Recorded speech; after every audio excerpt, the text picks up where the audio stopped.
Hi, I'm Dr. Betty with Carolina Chiropractic. I am here with the client today that's going to talk to you a little bit about plantar fasciitis and what's been going on with you. I've had plantar fasciitis for about the past year now. It's really painful when you're walking on it. I'm a teacher and I'm on my feet all the time, so it causes a lot of pain, and it's initialized in the right foot. Okay. Now, you've come a few times and you've noticed some differences in that. You've been able to walk on it easier. Typically, plantar fasciitis is most painful in the morning. Would you say that you correlate with that or no? Yes, when I first get up, it's very difficult to get up and walk around a lot. Okay, all right. But you recently went on a trip and you were able to hike and all this stuff after, several treatments, but you were able to do it, kind of thing. Yeah, it's been a lot better since I've been coming here. I've seen a big difference in just how much I'm able to do, it still gets sore, a little sore at night most days, but not nearly as bad as it has been. And the fact that I was able to go on a week-long vacation and hike and be on my feet all day long and not have the pain that I've been having just from everyday use has been amazing. Well, good. So I'm actually looking forward to assessing your foot after you did all of those things. Let me have you just kind of slide and put your foot this way. We're going to start by working on the foot, and then we're going to move into actually adjusting her whole body and everything else. One of the things that I do with her is I do Gua Sha. So some of you might understand what Graston technique is, but this is Gua Sha. It's what Graston was based off of. Typically it uses more natural elements as opposed to like surgical steel. It uses things like that are more found in nature, like animals' horns that may have fallen off or whatever else. It comes from Chinese medicine, and we use a little emollient to help as we call it, it's called a blade slide. Now you can see that there's no real true sharp edges. It doesn't cut the foot or anything like that, but we just kind of take that emollient and kind of rub it along the plantar fascia. Most people that have plantar fasciitis will have pinpoint tenderness here when you press, right on the top of the heel, kind of in this particular instance, and it will be uncomfortable. Was that uncomfortable for me? For you and me? Wasn't uncomfortable for me at all.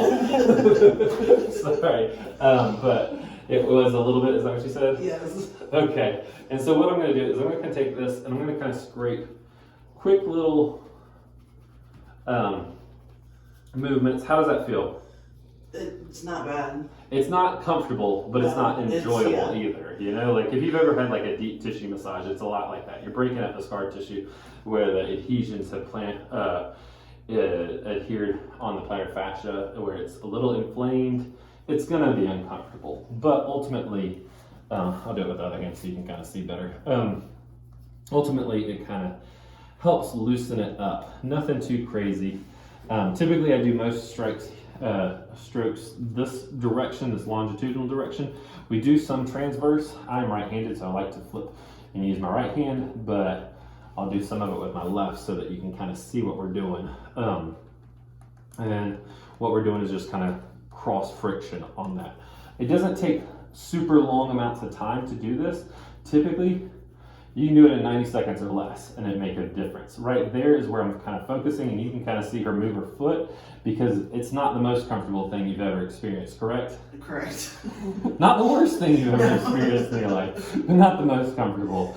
And so like that's where I kind of finish, and I see the tolerance, and you see the toes start to go. You know that it's a little uncomfortable. That it's just a reflex. You almost can't prevent that. One of the other things we'll do is we'll do some electrodes on this, and then we'll tape it at the very end, KT tape it.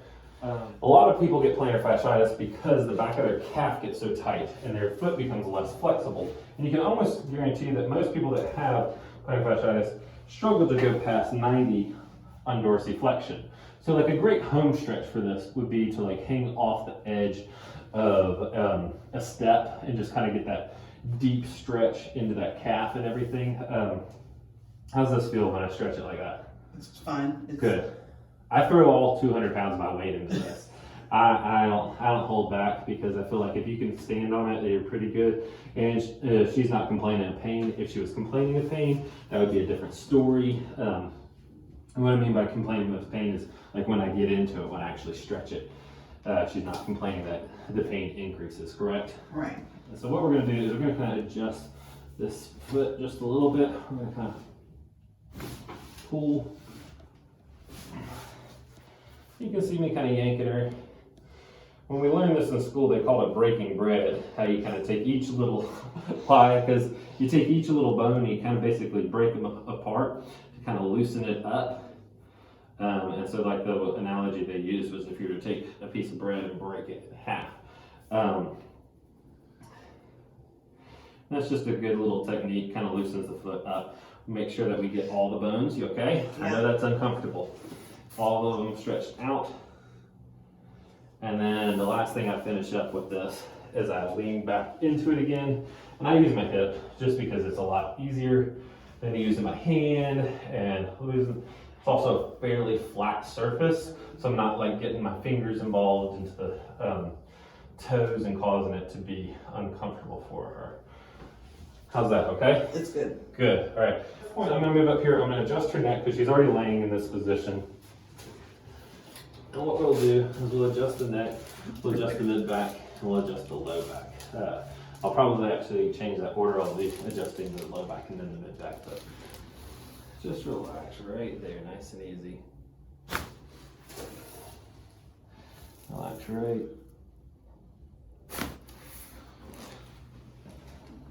And you know you can feel that move.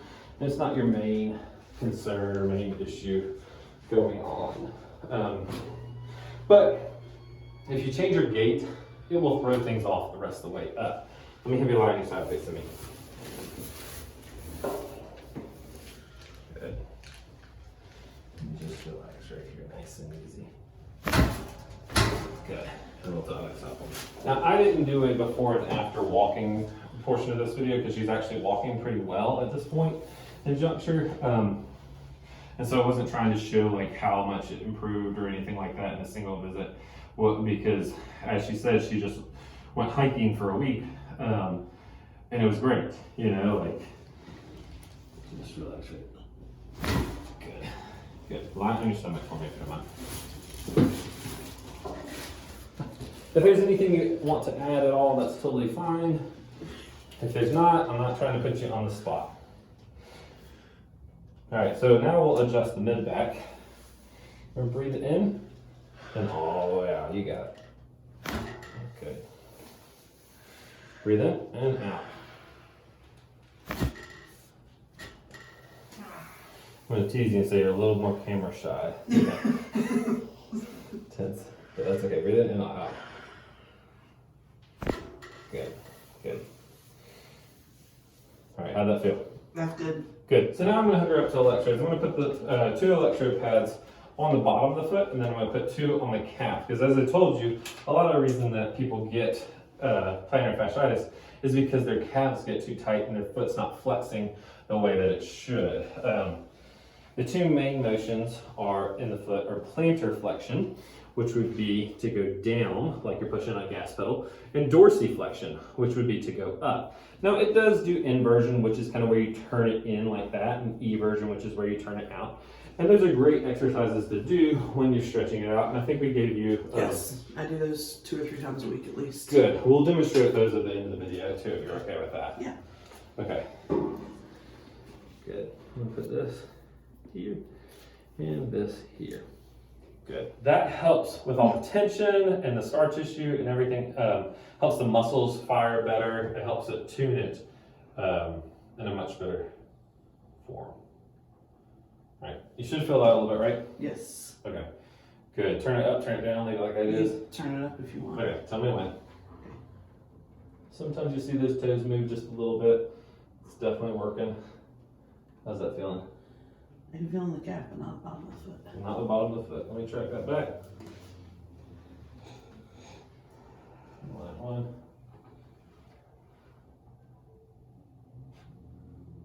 I can feel a little bit. A little bit? Yeah. How's that? I can feel it. That's good. That's good? Yeah. Okay, good. Like I said, we'll do KT taping in a moment, as well as we'll do the walking and everything else, the little exercises for the foot. Okay, what we're going to do now is we're going to tape it. So we've already done the electrodes, we've already done the Gua Sha, we've already done all that fun stuff, we've already adjusted it. And what I like to do is to spray it with alcohol. Even if I hadn't put that emollient on there, I'm going to spray it with alcohol to make sure that any lotion she may have put on her foot or anything like that is already gone and that the tape sticks better. I'm going to tape it for plantar fasciitis, and there are other ways that I can tape this, but this is the one that I'm going to demonstrate today. And so you can see that I've cut 4 fingers into this piece of tape, and I cut 1 long piece of tape that I just dropped. And so what we're going to do is tear this here. I'm going to bring it right in here, perfect, and lay it on the back of the heel. There's 0 stretch on that. Then we're going to kind of pull this back so that I can grab it and pull it up. Once I get to this, I tear it then again to kind of make it a lot easier to manipulate or handle. Then I kind of pull 1 solid strip up, 1 solid strip up, and you can run the whole length of the foot. That one kind of came undone with the other one, but you can kind of run the whole length of the foot all the way up to here. But it's important that you get to about the ball of the foot because you want to make that supported. And then what we do, what I like to do, and this is just something I've discovered over the years, not necessarily taught in the class, is I like to support the arch at this point. And then so what we do is we kind of come through here and then pull, and you always want to pull in towards the medial arch and up and around. That gives it a lot more support for that. Okay? That's it. All right, so what we're going to do is we're going to show you the foot drills. This is great for plantar fasciitis, it's great for ankle sprains, it's great for practically most lower foot issues. And if you don't mind demonstrating, there's 6 of them, I believe. Right. And so if you don't mind demonstrating the first one, can you demonstrate the inversion one? And you want to typically do these, and you do about 20 paces. You want to typically do these barefoot, and you're walking on the outside of your foot. And then you would do about 20 paces out, and then you would turn around and do 20 paces back. To save time in the video, we're going to do E version, where you walk on the insides of your feet now. Okay? Good. All right. And cut it first. Okay, so, all right, ready? We're going to do out. I call this the duck walk. So you're kind of, in essence, trying to get your feet out as wide as you can. And again, it's always best to do barefoot. And then you're going to turn around and we're going to do the pigeon toe, where you kind of bring the feet in. This helps develop all the little intrinsic muscles of the lower leg and foot. And then the last 2 are the easiest 2. So now you're going to walk on your toes, never letting your heels touch the floor. And that's the easiest one of all of them, in my opinion. Yes. And then the last one is you walk on your heels. The first thing you want to do is you want to start it this way. If you read most of the things about foot drills, it actually says to do this backwards on your heels, which is great.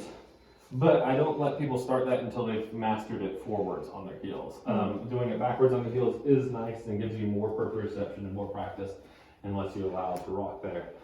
But I don't let them start that because I don't want them falling or anything like that until they feel like they've mastered it. Okay?